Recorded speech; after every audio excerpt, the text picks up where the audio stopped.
បាទជំរាបសួរបងប្អូនទាំងអស់គ្នាបាទថ្ងៃនេះខ្ញុំមានចំណេះដឹងតិចតួចបាទ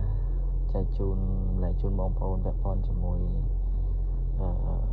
ការសេរីម៉ាស៊ីនត្រជាក់របស់អាប្រុសណាបាទដែលបងគាត់ចំណាំមកអាប្រុសបាទដៃហ្នឹងបាទហើយក៏ជាស្រ័យដល់បងដែលរៀនច្បងបាទដែលគាត់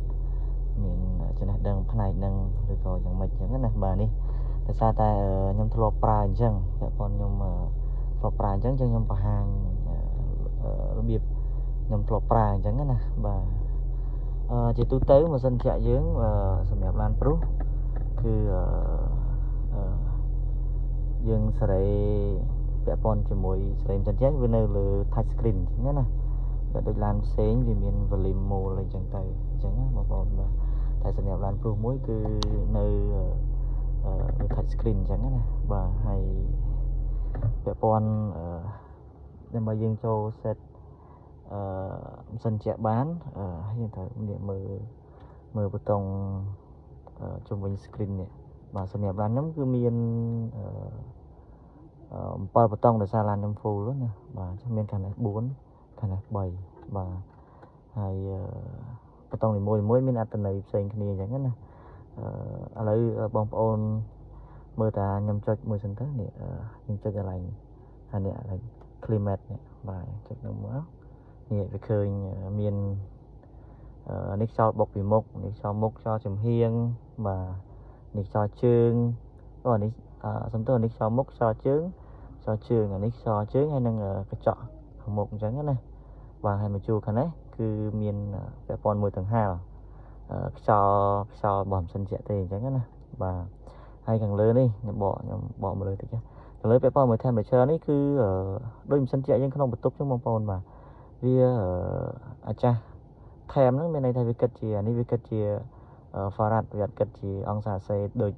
ម៉ាស៊ីនត្រជាក់របស់យើងទេអញ្ចឹងយើងបើសិនជាយើងតម្លាក់មកត្រឹម65វាចិត្តឡូបើក្រោម65វាឡូ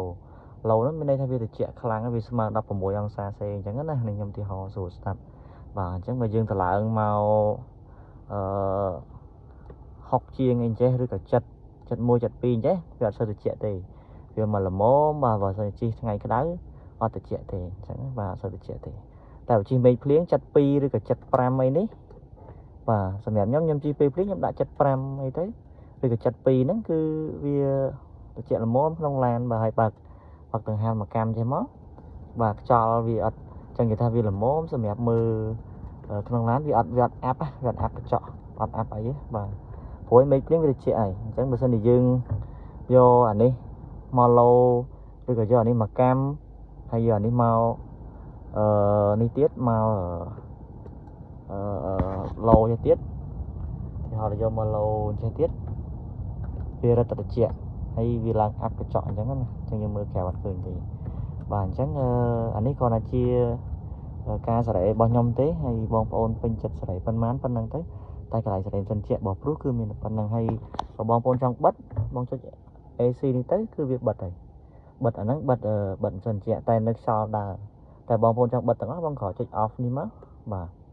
អញ្ចឹងវាបិទម៉ាស៊ីនត្រជាក់ចោលហើយមានឡានហ្នឹងអត់បើកទាំងខ្យល់អត់បើកទាំងម៉ាស៊ីនត្រជាក់ទេអ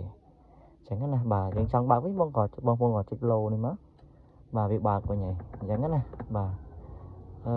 ចំណេះដឹងរបស់ខ្ញុំសម្រាប់ពេលនេះខ្ញុំមានប៉ុណ្្នឹងទេហើយខ្ញុំនឹងសង្ឃឹមថាខ្ញុំចេញវីដេអូក្រោយៗទៀតពាក់ព័ន្ធជាមួយឡានប្រុសបាទបងប្អូនមានចង្អល់អីអាចសួរខ្ញុំបានបាទកន្លែងណាខ្ញុំអាចបង្ហាញបានខ្ញុំបង្ហាញជូនបងប្អូនអញ្ចឹងណាបាទកន្លែងណាអត់អាហ្នឹង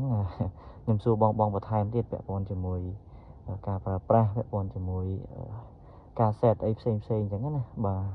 តែអធិស្ឋានបងប្អូនរៀមច្បងដែរគាត់ចេះជាងគាត់ចឹងនិយាយថាគាត់មានចំណេះដឹងខ្ពស់ជាងខ្ញុំអញ្ចឹងណាដោយសារខ្ញុំធ្លាប់ប្រើតែប្រើដែរទេអញ្ចឹងណាតែអ្វីខ្ញុំធ្លាប់ប្រើចំណេះដឹងខ្ញុំមានប៉ុន្មានខ្ញុំចែកជូនបងប្អូនដែរគាត់ដៃថ្មីអញ្ចឹងណាបាទហើយពេញចិត្តវីដេអូរបស់ខ្ញុំបងប្អូនកុំភ្លេច subscribe channel មួយហ្នឹងទៅបាទដើម្បីទទួលបានវីដេអូថ្មីពីខ្ញុំបាទបន្តទៀតអញ្ចឹងណាអរគុណច្រើនបង